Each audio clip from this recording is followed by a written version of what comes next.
लेखन एक कला है। लेखन में शब्द विन्यास का जितना महत्व है उससे कहीं अधिक महत्व उस भाव का है जिसके होने से शब्द स्वतः निसृत होने लगते हैं और वाक्य का आकार लेते चले जाते हैं। भाव की गहराई में शब्द जुटते हैं और इन शब्दों का प्रभाव और परिणाम गहरा और दीर्घकाल तक बना रहता है। कालजयी कृतियों का यही महत्व है। हर लेखक एवं कवि इस तथ्य से भली भांति परिचित होता है। हर लेखक की लेखन शैली जुदा एवं भिन्न होती है, परंतु कुछ लेखकों का अंदाज इतना निराला होता है कि उसे देख अधरों पर मुस्कुराहट बिखरने लगती है।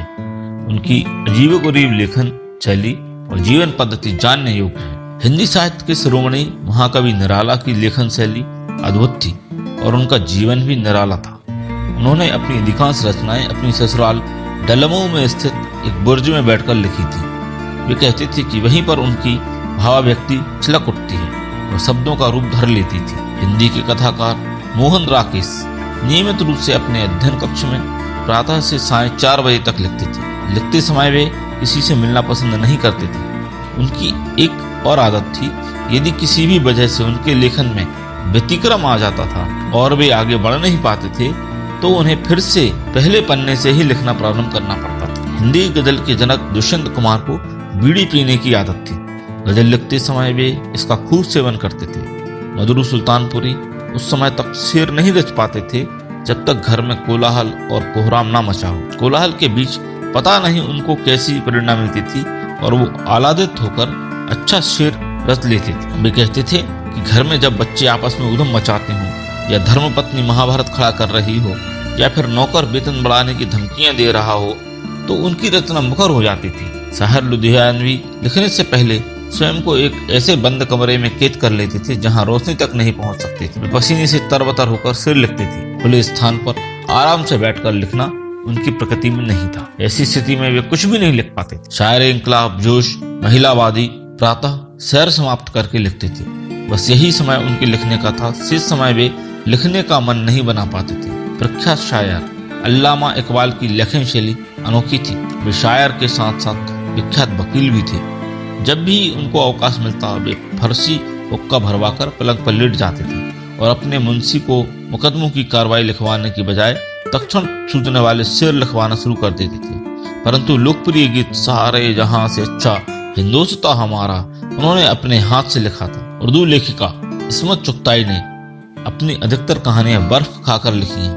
उनके लिखने का अंदाज अनोखा था। वे चारपाई पर कोहनियों के बल औंधी लेट जाती थी। सामने तकिए पर खुली कापी होती थी। एक हाथ में कलम होता और दूसरे हाथ में बर्फ की डली रेडियो से आवाज आती रहती थी और इस्मत का मुंह और कलम दोनों एक गति से चलते रहते। इस्मत लिखती तो ढेर सारा लिख जाती थी और ना लिखने पर महीनों यूं ही गुजर जाते थे। उर्दू के सुप्रसिद्ध लेखक सादत हसन मंटो हमेशा कुर्सी पर उकड़ू बैठकर लिखा करते और बीच में चाय के समान शराब का घूंट ले लेते थे। प्रख्यात समीक्षक डॉक्टर सैमुअल जॉनसन अपनी पालतू लिली को मेज पर बैठाकर ही लिख पाते थे। यदि लिली कहीं टहलने चली गई हो तो जॉनसन साहब लिखने के बजाय सबसे पहले उसकी ढूंढ खोज करते, उसे प्यार से पुचकारते, फिर अपने पास बैठाकर लिख पाते थे। लिली उनके लेखन की धुरी थी। इटली के लेखक जियो ऑचकिनी रोशनी पहले लिखने का मूड बनाते थे और उनका मूड तभी बनता था जब वे नकली बालों की 3 विग एक साथ पहन लेते थे।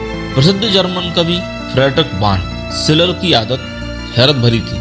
वे जब तक अपने पैरों को बर्फ के पानी में ना डुबो लेते उनके भाव शब्द बन कविता का आकार ग्रहण नहीं कर पाते थे। वे अपने पैरों को बर्फ के पानी में डुबोकर ही कविता लिख पाते थे। सर आर्थर पिनेरी को केवल रात में ही लिखना पसंद था। दिन में उनको कुछ सूझता ही नहीं था, जिसके कारण दिन में वे कुछ भी लिख नहीं पाते थे। अमेरिकी लेखक मार्क ट्वेन को औंधे मुंह लेटकर लिखने की अजीब आदत थी। इसी प्रकार अर्नेस्ट हेमिंग्वे, फ्रांस के क्रांतिकारी लेखक विक्टर ह्यूगो और पंजाब के उपन्यासकार नानक सिंह को खड़े होकर लिखने की आदत थी। कार्ल मार्क्स ने अपनी विश्वविख्यात कृति दास कैपिटल एक पैर पर खड़े होकर लिखी, क्योंकि उन दिनों उनके नितंब पर फोड़ा निकला हुआ था जिससे वे बैठ नहीं पाते थे।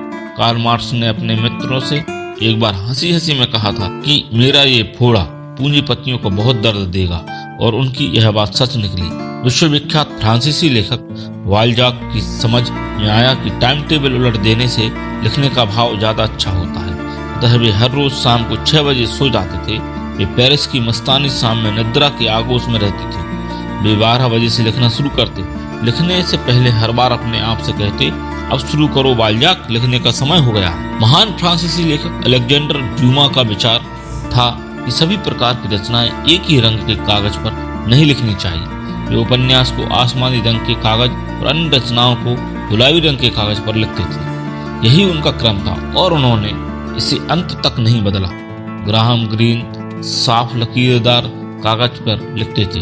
अगर उस पर जरा भी कोई दाग धब्बा लग जाए तो उससे वह फौरन फाड़ देते थे। उदासी की स्थिति में ही वे अच्छा लिख पाते थे। ऐसी उनकी मान्यता थी कि उदासी भरा दिन उनके लेखन का सर्वोत्कृष्ट दिन होता है। चार्ल्स आउडिलियर नामक फ्रेंच कवि को हरे रंग से गहरा लगाव। लिखने के लिए वे हरा पेपर, हरी स्याही आदि का उपयोग करते थे। पाकिस्तानी शायर कतील शिफाई लिखने से पहले 4 बजे दंड बैठक लगाते और उसी हालत में आकर लिखने बैठ जाते थे। जब वे सामान्य स्थिति में होते तो अच्छी शायरी नहीं रच पाते थे।